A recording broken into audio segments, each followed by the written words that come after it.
Já estamos na sexta parte dessa série de mensagens, Vida Plena, o Evangelho sem a máscara da religião. Se você perdeu algumas dos 5 que já se passaram, né, das 5 mensagens, lá no nosso site a gente tem todas elas, bonitinho lá para você poder ouvir, poder acompanhar, caso você tenha perdido alguma. Bom? E a partir dessa semana, a de hoje também vai estar lá disponível para você poder ouvir e compartilhar. Junto com o pastor Marcelo, a gente já começou com uma proposta um pouco diferente do que a gente faz aos domingos, né? Nós estamos estudando o livro de Gálatas, ou a carta que o apóstolo Paulo escreve aos Gálatas, versículo por versículo, verso a verso. Estamos olhando versículo por versículo, estudando toda a carta, por isso a gente vai ainda prosseguir por alguns domingos nesse estudo. Mas a gente já viu que essa carta foi escrita para o povo da Galácia, né, ou do norte. A gente viu no mapa semana passada, o Marcelo mostrou esse mapa, e a gente viu que é bem lá no alto, lá para o pessoal que é o norte da Galácia, para quem ele escreveu essa carta. Ela foi escrita ou no ano 47 a 49, ou do ano 53 a 57 depois de Cristo. Há algumas variações e possibilidades de data de quando Paulo escreveu essa carta. Mas uma coisa é muito importante: Paulo escreve essa carta com urgência.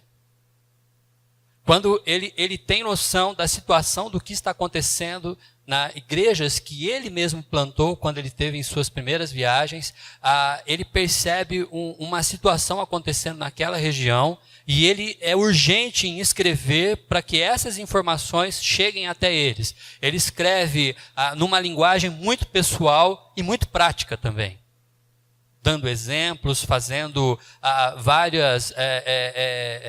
várias comparações lógicas, que a gente chama de silogismo. Isso, ele faz vários apontamentos lógicos para mostrar a obviedade daquilo que ele está apresentando. Ou seja, Paulo ele é óbvio, mas como se não bastasse ser óbvio, ele faz paralelos para carregar de exemplos e mostrar para os Gálatas aquilo que está errado e o que precisa ser feito.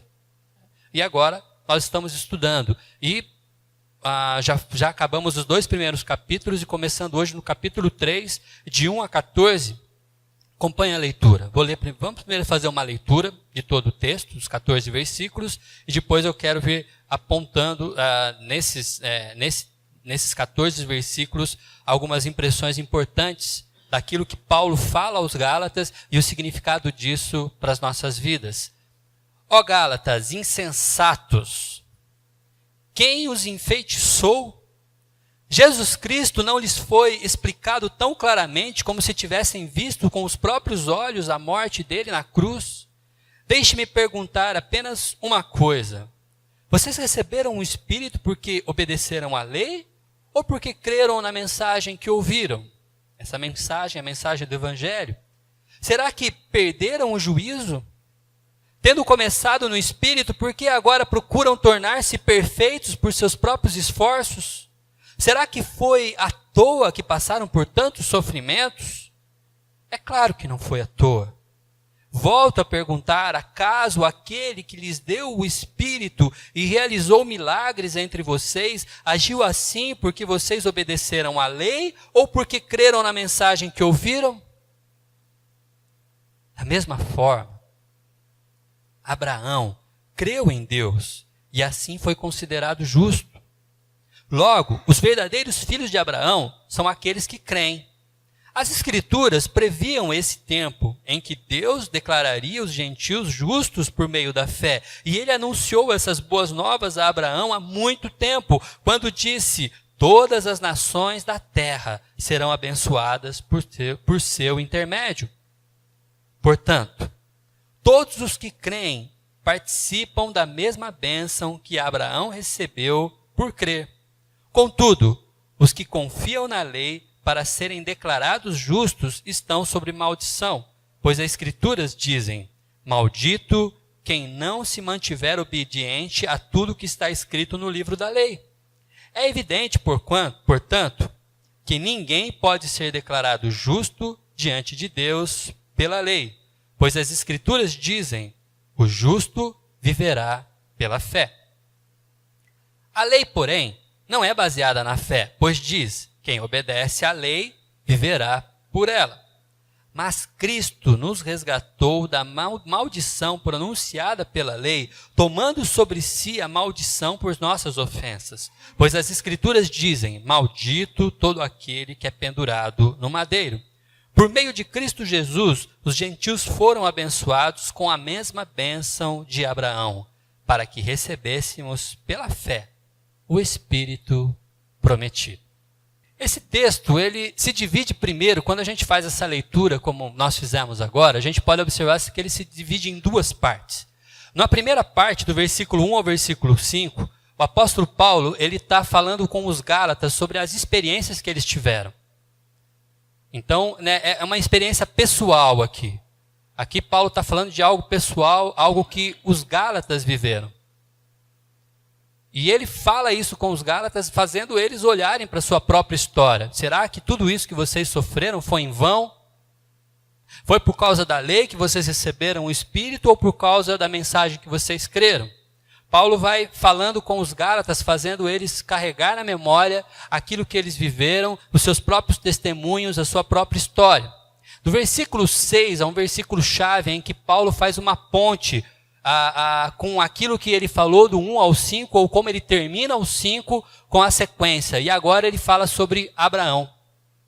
E ele vai fazendo esse apontamento na história, trazendo o Antigo Testamento como referência. Eu tenho uma opinião sobre isso. Quando você lê a maneira como Paulo escreve do versículo 6 até o versículo 14, fazendo várias referências ao Antigo Testamento, ele faz isso por dois motivos. Primeiro, porque ele encontra no Antigo Testamento informações que colaboram com o pensamento que ele tem acerca do Evangelho e que ele crê ser a verdade. De fato, o Antigo Testamento aponta para Cristo e aponta para aquilo que Cristo faria através do seu sacrifício na cruz. Paulo encontra isso lendo o Antigo Testamento. Ele cita Deuteronômio, cita Gênesis, cita Abacuque. O segundo motivo é que os Gálatas estavam sofrendo pressão por conta dos cristãos judeus que entendiam que o sacrifício de Cristo era suficiente para a conversão daquelas pessoas, mas a salvação se dava à medida que aquelas pessoas continuassem praticando as regras de culto e toda a religião judaica, até mesmo a circuncisão, os sacrifícios, as cerimônias, tudo aquilo que eles já faziam, que fazia parte da sua cultura judaica. Muitos judeus continuavam praticando e vivendo dentro da cultura judaica, mas compreendiam que isso não era sinal de salvação, era apenas uma questão de cultura. Mas alguns judeus entendiam que era necessário todas essas coisas para serem salvos. Essa é a mensagem que chega até os Gálatas. E como que nós chamamos eles de judaizantes, né? São judaizantes por quê? Porque ele pega um cristão e tenta transformar o cristão num judeu. Um judeu cristão. Então esses judaizantes, como que eles convenciam as pessoas? Como que eles faziam com os seus discursos? Usando o Antigo Testamento. Eles liam o Antigo Testamento e usavam os argumentos do Antigo Testamento para dizer para as pessoas que elas tinham que se judaizar. Tinham que praticar a lei. Tinham que obedecer à lei. Então o apóstolo Paulo, quando ele faz essa referência com Abraão e o Antigo Testamento, o apóstolo Paulo faz o caminho inverso, usando o próprio Antigo Testamento. Dizendo para eles, Abraão concorda comigo. Abraão concorda com a mensagem do Evangelho que eu estou apresentando para vocês, que eu apresentei para vocês, a mensagem que vocês creram. Quando eu olho para o Antigo Testamento, eu não estou vendo isso que os judaizantes estão falando. Eu não estou encontrando uma prisão, um aprisionamento, mas eu estou encontrando liberdade. Por isso ele usa o Antigo Testamento. O apóstolo Paulo é magnífico na forma como ele faz isso. Cada encontro que nós temos com o Antigo Testamento, de 6 a 14, vocês vão perceber como essas referências se amarram à mensagem da cruz e como elas nos ajudam a compreender porque aquilo que os Gálatas estavam fazendo era pecaminoso e contrário ao Evangelho. Mas deixa eu voltar no início do texto, para a gente começar a perceber algumas impressões que nós vamos tendo à medida que vamos lendo. A primeira delas, como eu disse, a carta é pessoal e urgente, por isso o apóstolo Paulo não mede palavras ao falar com os Gálatas. Ele começa chamando eles de insensatos, que é uma tradução até leve para aquilo que Paulo está dizendo. Eu fui lá no original, e aliás eu vou fazer algumas referências a João Calvino, aos textos originais que foram base desse estudo. E a palavra que é usada aí, ela poderia ser traduzida para sem cérebro, acéfalo, desmiolado e coisas parecidas. Insensatos. Como vocês são insensatos. Isso é porque a mensagem do Evangelho era para ter sido clara, como agora eles estão acreditando em outras coisas. E ele diz, quem os enfeitiçou? A NVT traduz por enfeitiçou, em outras versões você vai ter a palavra fascinou. Aqui, o que Paulo está dizendo para ele está fazendo um recurso aqui de uma impressão que você tem das pessoas que assistem a um teatro, assistem a uma apresentação. E nessa apresentação você tem, às vezes, uma troca de personagens, uma troca de movimentos, em que dá ao público a impressão de mágica, truques de mágica. E esse fascínio de perceber e ver e você perguntar como isso aconteceu, como que isso é mágica, e você sair dali acreditando que isso de fato é algum truque de mágica, um engano acontecendo. João Calvino, ele diz que para o apóstolo Paulo, né, essa questão, ele sugere que eles foram enganados de uma maneira astuta, mas não por causa da sua ingenuidade, mas porque eles foram tolos em acreditar em coisas assim. É óbvio que isso é um truque de mágica, é óbvio que isso não é verdadeiro, mas essas palavras encantam. Mas olha o jeito que fala, olha como é bonito. Isso é interessante, porque quando a gente olha os judaizantes usando o Antigo Testamento para desviar o pensamento dos cristãos, isso nos faz lembrar do que um professor antigo do seminário de Campinas, já falecido, o doutor Valdir Carvalho Luz, dizia. Ele dizia que a Bíblia é a mãe de todas as heresias. Uma pessoa que usa o texto bíblico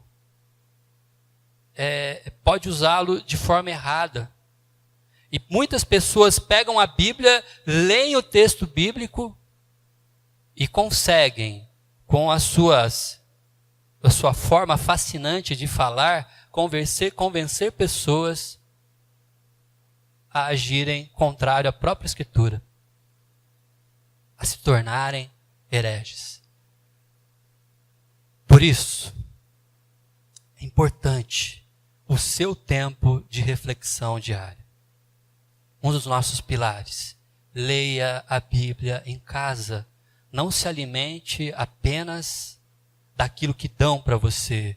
Busque alimento, busque literatura, entenda, compreenda e estude a Bíblia. Você precisa aprender a questionar seu pastor, você precisa aprender a fazer perguntas, você precisa aprender a se interessar pelos textos bíblicos, para que nenhum louco o fascine com suas falácias, com a sua fala, como os Gálatas, depois de terem experimentado tudo o que experimentaram, terem conhecido o Evangelho da verdade, se desviaram da verdade, achando que poderiam pagar pelos seus próprios pecados sem a cruz de Cristo. Heresia, engano, erro, insensatos. Só que, olha como Paulo coloca, Jesus Cristo não lhes foi explicado tão claramente. Na versão revista atualizada está exposto. Esse termo usado aqui por Paulo significa um cartaz de venda de propriedade. era usado para essa finalidade. Ele pega a mesma palavra do comércio e coloca para Jesus Cristo. A pessoa de Jesus Cristo foi exposta publicamente de uma forma clara e visível para que todos pudessem ver. Essa é a imagem de Cristo que vocês tiveram. Como? Depois de ver as maravilhas que vocês viram, conseguiram acreditar e fascinar por outros?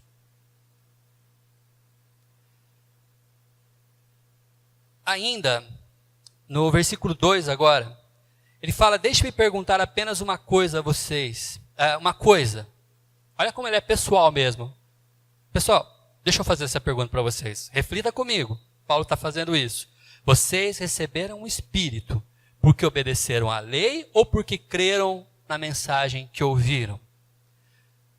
Aqui, a pessoa usada do Espírito Santo geralmente estava vinculado àquilo que ele fazia no meio do povo. A experiência que eles tinham no Espírito eram várias. Mas ela acontecia por evidência. Era evidente que o Espírito Santo estava presente naquela comunidade.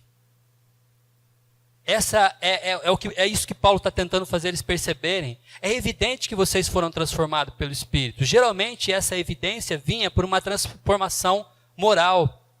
João Calvino chama isso de graça regeneradora. É a regeneração que o Espírito Santo provoca na vida das pessoas. Pelos seus próprios esforços? Não. Pela sua vontade? Sim. Nós queremos nos regenerar, mas quem faz a obra é o Espírito Santo. Não foi esse que vocês conheceram, que regenerou, que mudou? Melhores pais, melhores professores, melhores profissionais, melhores mães, melhores maridos, melhores esposas. A figura do ser humano melhorado, mais próximo da imagem de Deus, mais amoroso, mais paciente, mais cordial, mais gentil, mais perdoador. Tudo isso são sinais claros da presença do Espírito Santo em suas vidas. E a mensagem que eles ouviram é o que o apóstolo Paulo vai chamar em Romanos 3:27 de pregação da fé. É a mensagem do Evangelho. O apóstolo João, o apóstolo Pedro também, em suas cartas, também chama de mensagem da fé, ou pregação da fé, ou palavra da fé. São outras palavras usadas para o Evangelho. De que maneira vocês chegaram a essa regeneração? Obedecendo à lei? Ou crendo na mensagem?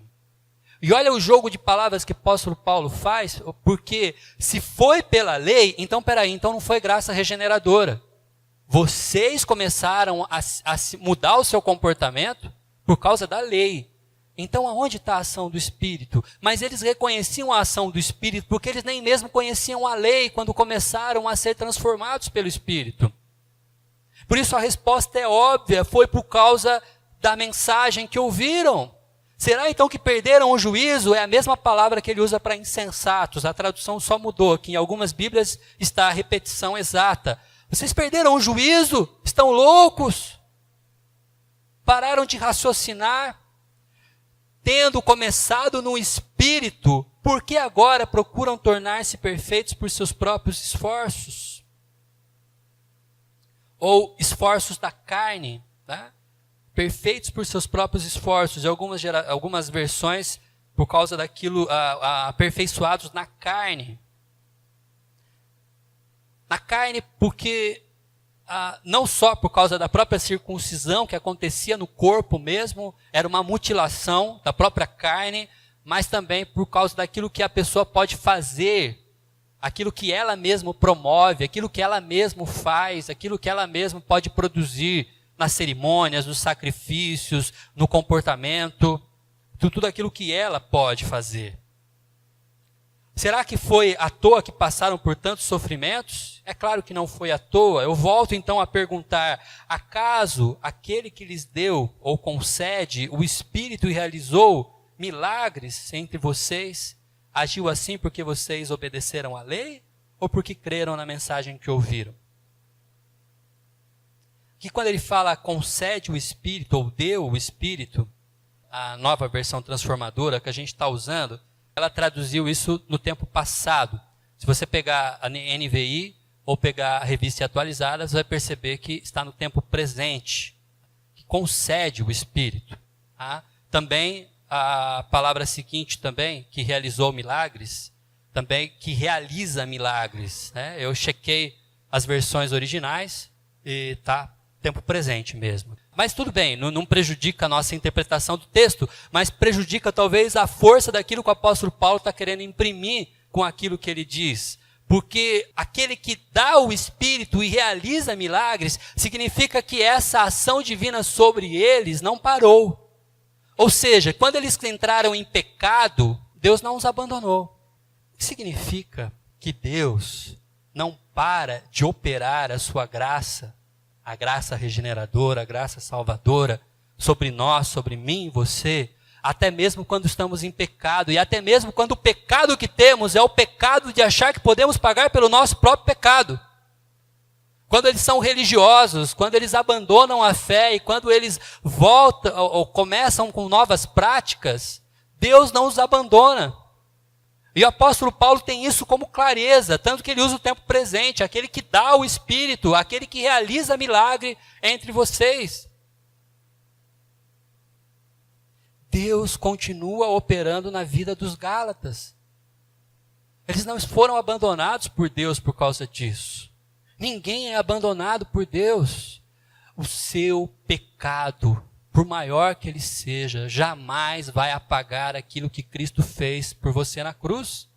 Aquilo que Cristo fez por amor aos Gálatas, aquilo que Cristo faz por amor ao homem, aquele que ele elege, aquele que ele escolhe, o seu pecado não pode quebrar, macular, desfazer, transformar, mudar ou anular aquilo que Cristo fez. Tolice, insensato pensar assim. Apóstolo Paulo, quando escreve a carta, ele precisa afirmar isso. E ele recorre ao tempo presente para mostrar essas coisas. Da mesma forma, Abraão creu em Deus e assim foi considerado justo. Olha só o que Paulo faz. No versículo anterior, no 7, versículo anterior, 5, né? Volta a perguntar, acaso aquele que lhes deu o Espírito e realizou milagres entre vocês, agiu assim porque vocês obedeceram à lei ou porque creram na mensagem que ouviram? Terminou com uma pergunta. Qual é a resposta? Paulo não dá a resposta, porque ela é óbvia. É a tese dele, por isso ele já emenda no versículo 6 da mesma forma. Foi pela mensagem, foi pela fé, foi pelo Evangelho. Ou seja, assim como vocês creram, assim como a fé foi o meio pelo qual a salvação chegou até vocês, a justiça chegou até vocês, também a fé e a crença de Abraão fez o mesmo por ele. Ou seja, aquilo que aconteceu aqui com vocês, Gálatas, aquilo que acontece aqui com vocês, meus irmãos, aconteceu com Abraão no passado. De que forma? Abraão creu em Deus e assim foi considerado justo. Ele creu em Deus e assim então foi considerado justo. A referência aqui é de Gênesis 15, 6. O que acontece nesse texto que Paulo faz a referência? Gênesis 15, 6, Deus está conversando com Abraão e ele diz assim para Abraão, Abraão, eu vou te dar um filho. E Abraão olha para ele mesmo, 100 anos de idade, minha esposa com 90 anos de idade. Deus, o Senhor vai me dar um filho? Vou te dar um filho. Dá uma olhada para as estrelas do céu. E Abraão contempla o céu. Assim como você não consegue contar as estrelas, você não vai conseguir contar o número de herdeiros, o número de pessoas, o tamanho do povo que eu vou te dar. Eu vou te dar um herdeiro. E Abraão creu em Deus. A fé ou a crença por si só não pode imputar justiça a ninguém. Não pode. Caim cria em Deus. Vocês conhecem Caim, né? Que matou o irmão Abel, oferecia coisas a Deus. Por que ele oferecia coisas a Deus? Ele cria em Deus, ele sabia que Deus existia. Caim não tinha dúvida nenhuma, ele conversava com Deus. Mas olha que coisa, a fé de Caim, a crença de Caim não lhe imputou justiça. Mas Abraão creu na mensagem que Deus estava dando a ele, que ele teria um herdeiro. Naquele momento, o herdeiro de Abraão seria Isaque. Isaque é um tipo de Cristo. Quando nós olhamos para a promessa de Abraão e tendo um herdeiro, Isaque, nós olhamos para a história e sabemos que Deus estava dando um herdeiro para salvar a humanidade, que é Cristo. Abraão creu na herança, creu no herdeiro. João Calvino vem dizer que Abraão, naquele momento, recebe a graça da fé na promessa do Messias que Deus fazia naquele instante. Ou seja, assim como nós cremos no herdeiro e fomos salvos, Abraão também creu no herdeiro e isso lhe foi imputado por justiça. E agora, Abraão, assim como eu e você, somos justos diante de Deus. E dizer que somos justos quer dizer que Abraão muda de status. Não sei se você já foi numa loja, precisava fazer uma compra, precisava de crédito, e você não tinha crédito, e você queria comprar aquele guarda-roupa bonito para colocar no seu quarto, e o crédito, se você tivesse, você ia poder parcelar em 16 vezes e comprar o seu guarda-roupa. Mas quando você chega lá, você sabe que você está com o nome sujo no Serasa, você sabe que você deu uns cheques sem fundo, você sabe que você está pendurado no cartão de crédito, e aí você chega lá na loja, você até sonda o guarda-roupa, mas você sabe a resposta. Você não tem crédito. Não dá para comprar. Mas se de repente alguém quita todas as suas dívidas, muda o seu status. Muda a forma como você é compreendido. Abraão muda de status diante de Deus. Agora, quando Deus olha para Abraão, ele o considera justo. Pelas obras que ele praticou? Não, Abraão não praticou obra nenhuma. Mas pela fé que Abraão teve no herdeiro. Logo, os verdadeiros filhos de Abraão são então aqueles que creem. São aqueles que creem. Somos filhos de Abraão. Somos filhos de Abraão. Aqui o termo logo, ou sabei, pois, Paulo faz uma lógica para concluir. Ou seja, se assim como, da mesma forma, Abraão creu em Deus e foi imputado justo, logo então, os filhos de Abraão não são aqueles apenas que nasceram de Abraão, mas aqueles que também creram na mesma fé de Abraão. Creram assim como Abraão, creram na herança como ele creu. É simples. As Escrituras previam o tempo em que Deus declararia os gentios justos por meio da fé. Ele anunciou essas boas novas a Abraão há muito tempo, quando ele disse: todas as nações da terra serão abençoadas por seu intermédio. Aqui Paulo, ele faz uma referência a Gênesis 2:3, a Gênesis 18:18, a Gênesis 22:18, mostrando, por A mais B, de toda forma possível, que o plano de Deus sempre foi alcançar a todos, e não apenas os judeus. E aí, o apóstolo Paulo, através desse argumento, coloca eu e você dentro dos planos de Deus. Na verdade, Deus já tinha colocado. O apóstolo Paulo só está explicando isso aos Gálatas, para eles entenderem. Deus já estava pensando em vocês. Portanto, todos os que creem participam da mesma bênção que Abraão recebeu por crer. A bênção possui diversas aplicações nas Escrituras. Mas nesse caso, a bênção significa a adoção à herança da vida eterna. Essa é a bênção de Abraão. Essa é a bênção.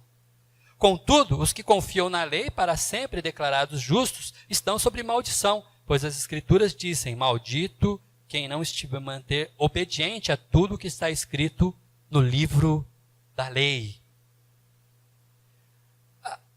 O livro da lei era impossível dos homens cumprir. Ninguém conseguia. E se você tem uma lei que ninguém consegue cumprir, e você precisa cumprir, a única coisa óbvia é que você vai descumpri-la. Então a lei, e cumprir a lei, só tinha um único sinal para o povo, que era de maldição. Se depender da lei, eu serei amaldiçoado. Se depender da lei, nunca serei justo. É essa a lógica do apóstolo Paulo. É evidente, portanto, que ninguém pode ser declarado justo diante de Deus pela lei. Pois as Escrituras dizem, o justo viverá pela fé. O justo viverá pela fé. Ninguém pode ser declarado justo diante de Deus pela lei, porque não conseguimos cumpri-la. E então ele conclui usando uma referência a Abacuque, ao profeta Abacuque 2,4. E essa é a cereja do bolo na mensagem do apóstolo Paulo. Porque quando a gente cita um texto bíblico, como o apóstolo Paulo está fazendo, citando Abacuque, é muito importante a gente entender o contexto desse texto bíblico. O que para o apóstolo Paulo não era problema. Porque os judeus conheciam os profetas muito bem. E quando o apóstolo Paulo faz uma citação de Abacuque, os judeus que estavam lendo esse texto, entendendo as posições do apóstolo Paulo, já vinha na mente dele toda a história de Abacuque. Mas talvez nós hoje, quando foi a última vez que você leu Abacuque? Você lembra de ter lido Abacuque alguma vez? Quem leu a Bíblia inteira já leu Abacuque, pelo menos alguma vez. Fora algum sermão que você tenha ouvido ou alguma leitura na liturgia, talvez você só conhece esse texto, justo viverá pela fé, pelo apóstolo Paulo, mas talvez nem sabia que foi Abacuque quem escreveu esse texto. Então a gente precisa entender o que estava acontecendo em Abacuque. Vou rapidamente dizer para vocês. No final do capítulo 1 de Abacuque está fazendo uma queixa como profeta a Deus por causa das pessoas más que faziam maldades e se aproveitavam dos chamados justos. Quem eram os justos na mente de Abacuque? Aqueles que cumpriam a lei, porque naquele tempo eles só tinham a lei e eles tentavam se esforçar por cumprir a lei. E Abacuque os chama de justos. Mas aí, quando a gente entra no capítulo 2, no versículo 2, Deus aparece para Abacuque, trazendo uma mensagem. Que olha que coisa magnífica. Deus diz assim para Abacuque: Abacuque, escreve essa mensagem que eu estou te dando numa placa bem grande, para que todos possam ver. Até mesmo, está lá em Abacuque, depois vocês leem o texto de Abacuque, até mesmo quem passar correndo por ela seja capaz de ler. Olha que Deus falou isso séculos antes de Jesus Cristo e ele já era bom em comunicação social. Né? Tem marqueteiro que precisa ler Abacuque para aprender a fazer outdoor. Deus sabe fazer outdoor, ele é Deus. Faz uma placa tão grande e escreve essa mensagem, uma placa tão grande que todo mundo possa ver. É interessante que esse termo que está lá em Abacuque, uma placa, quando você pega o texto de Abacuque na versão grega, que é a Septuaginta, essa palavra é a raiz de uma palavra que nós acabamos de ver aqui no capítulo 1 desse texto que Paulo escreve aos Gálatas. Prografo.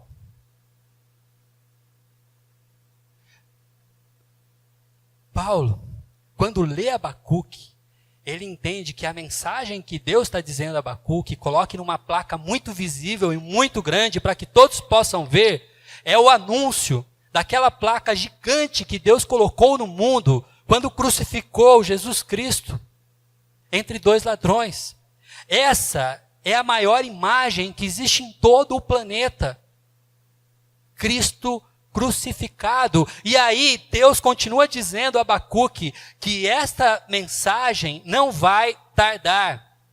Ela vai acontecer e ela vai ser exposta a todo o mundo. E a promessa de Abacuque se cumpre justamente quando Cristo é crucificado. Mas Deus continua dizendo, o soberbo jamais será considerado justo, porque ele tenta se justificar por suas próprias obras, mas o justo viverá pela fé.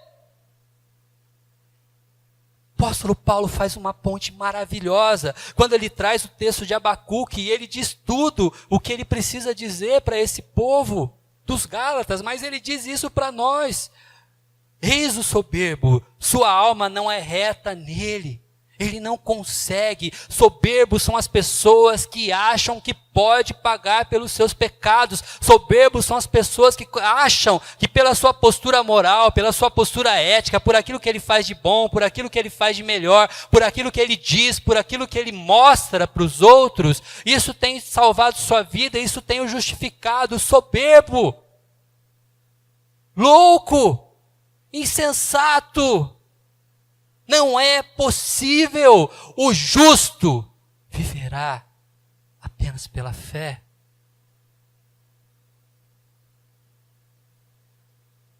Então,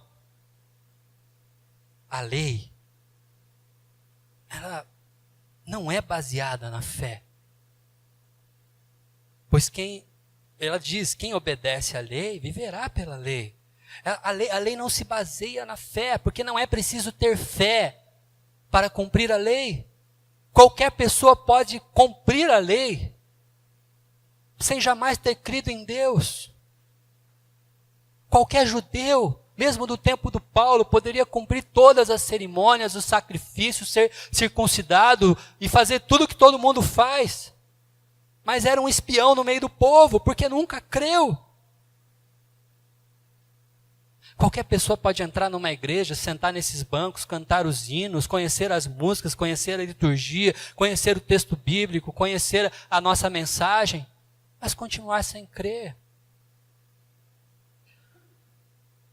E aí a pessoa que escolhe obedecer à lei, tem ela como referência. Quem obedece à lei, viverá por ela. Mas o resultado é maldição. Então, no versículo 13, mas Cristo nos resgatou da maldição pronunciada pela lei, tomando sobre si a maldição por nossas ofensas, pois as Escrituras dizem, maldito todo aquele que é pendurado no madeiro. No Antigo Testamento, e no contexto do Antigo Testamento, a pessoa que era a maldição que caía sobre quem era pendurado no madeiro, ela acontecia não porque a pessoa, quando era condenada à morte, ela morria por apedrejamento. Esse era o método de condenar à morte. Era apedrejada. E aí o corpo morto era pendurado numa árvore. Mas ele não se tornava maldito ao ser pendurado na árvore. Não era a ação de pendurá-lo que o amaldiçoava. Mas por ser amaldiçoado, ele era pendurado. Por isso mesmo, não foi o ato de colocar Cristo numa cruz que o amaldiçoou, mas foi o meu e o seu pecado que ele assumiu para si. Isso trouxe maldição para Cristo. E então, ele é pendurado numa cruz. É isso que Paulo está explicando. Porque alguns judeus olhavam para Cristo crucificado e diziam, como o nosso Messias pode ser esse se ele é amaldiçoado?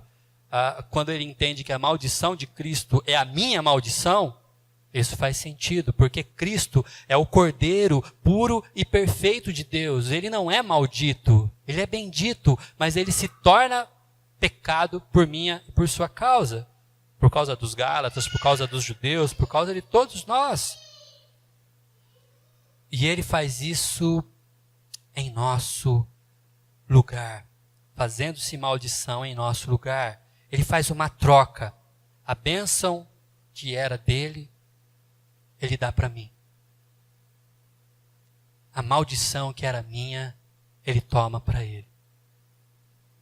E então, por meio de Cristo Jesus, os gentios foram abençoados com a mesma bênção de Abraão, para que recebêssemos pela fé o Espírito prometido.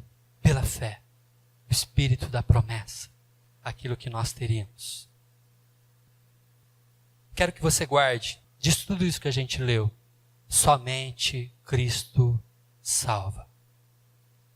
Ou para a gente que está, agora que vocês vão ver as solas, né, da reforma no boletim, alguns domingos desses você vai ver solos Christus. Por 2 vezes o apóstolo Paulo chama eles de insensatos. Começamos bem a vida cristã, recebemos pela fé a graça. Mas com o tempo, algumas coisas começam a fazer mais sentido para a nossa mente. E nós nos fascinamos pela possibilidade de pagar pelos nossos pecados. Discretamente. É o nosso tempo de oração que a gente gosta de contar. Nossa, orei 2 horas seguidas em casa.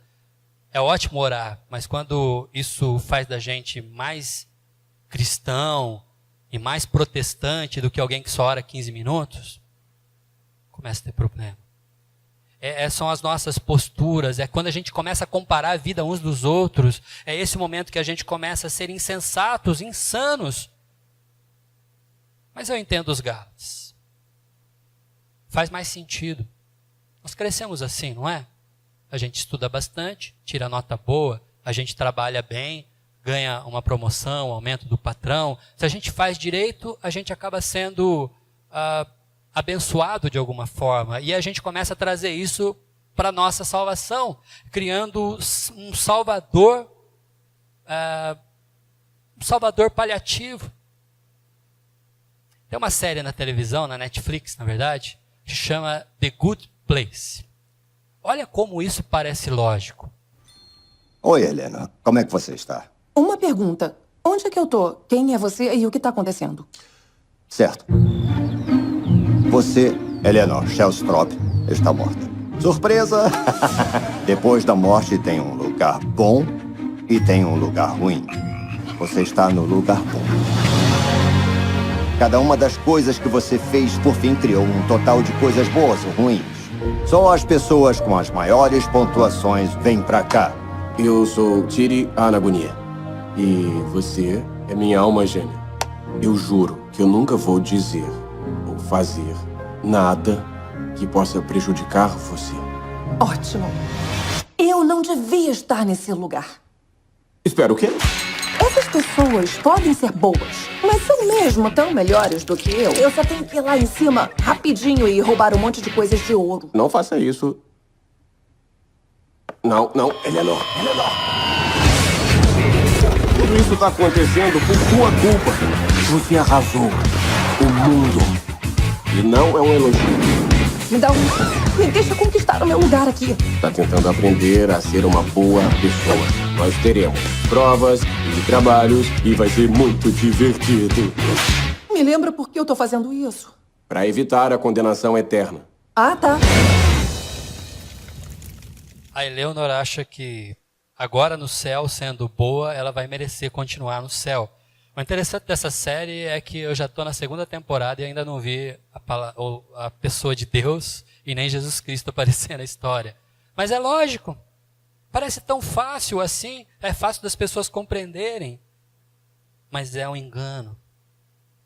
Insensatos. Não podemos crer que nós somos capazes de fazer alguma coisa boa para merecermos a salvação. Somente Cristo, somente Ele salva. Uma segunda coisa que eu quero que você guarde é anuncie o Cristo crucificado. É assim que o apóstolo Paulo fala, é isso que Abacuque nos diz. Quando a pessoa entra numa igreja, quando as pessoas entram numa igreja, qual é a impressão que ela tira quando ela sai? Ela gostou do louvor? Gostou da mensagem? Gostou das pessoas? Gostou do clima? Gostou da água?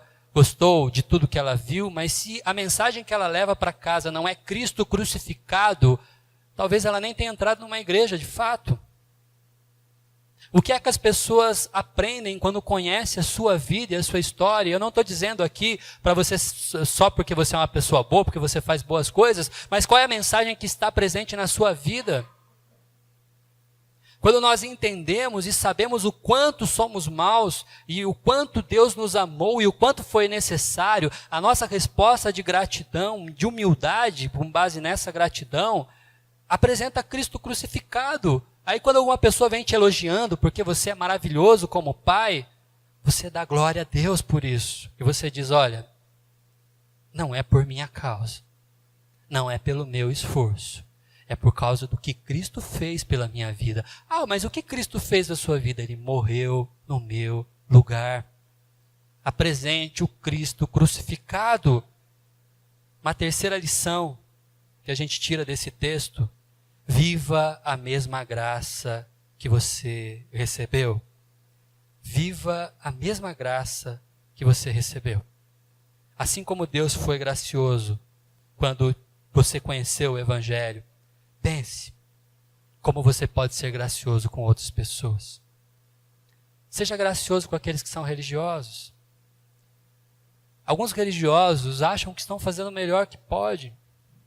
Estão errados, enganados, mas lembra dos Gálatas, mesmo sendo religiosos, a ação do Espírito Santo ainda existia na vida deles, porque nada pode impedir a ação de Deus nas nossas vidas. Nem mesmo o pecado, nem mesmo aqueles que são religiosos. Então, se você tem pessoas e conhece pessoas que ainda vivem preso em suas raízes e criam um monte de coisas, seja paciente. Continue anunciando Cristo crucificado através da sua vida, mas seja paciente com aqueles que são religiosos. Seja paciente com os outros, aqueles que ainda não conhecem a fé cristã, pessoas que não foram transformadas pelo Espírito Santo, pessoas que ainda não sabem como melhorar suas vidas e suas histórias, estão tentando com seus próprios esforços ser melhores maridos, melhores pais e não conseguem. Continue anunciando Cristo crucificado a essas vidas, para que vendo o seu exemplo, essas pessoas possam ser melhoradas, conhecendo Jesus Cristo, que é quem de fato muda as nossas histórias. E para terminar, seja gracioso consigo mesmo. Afinal de contas, você também comete pecados. Nós também erramos. Não conseguimos acertar o tempo todo. Seja paciente contigo. Talvez você diga assim: poxa, errei de novo. Como é que Deus pode me amar? Acho que Ele nem olha mais na minha cara. Acho que Ele nem gosta mais de mim. Nossa, eu vou lá na igreja cantar música. Olha só o que eu fiz essa semana. Não sei o que te seduz. Seu tempo sozinho, as pessoas no seu trabalho, seu celular, computador, rede social. Não sei. Facilidades na vida. Mas o fato é que nós erramos e caímos em pecado. Mas Cristo continua te amando do mesmo jeito. Não seja insensato, não seja tolo achando que Deus pode se afastar de você. O seu pecado não pode te afastar da promessa que Deus já te fez. Apenas se aproxime de Cristo novamente e deixe Ele continuar trabalhando por você. Para você guardar 3 coisas, ok? Somente Cristo salva. Anuncie Cristo crucificado através da igreja, através da sua vida. E viva a mesma graça que você recebeu. Com aqueles que são religiosos, com aqueles que estão longe de Deus e consigo mesmo. O cântico que nós vamos cantar agora nos ajuda a pensar nisso. Porque Deus continua trabalhando, sempre trabalhou por mim e por você.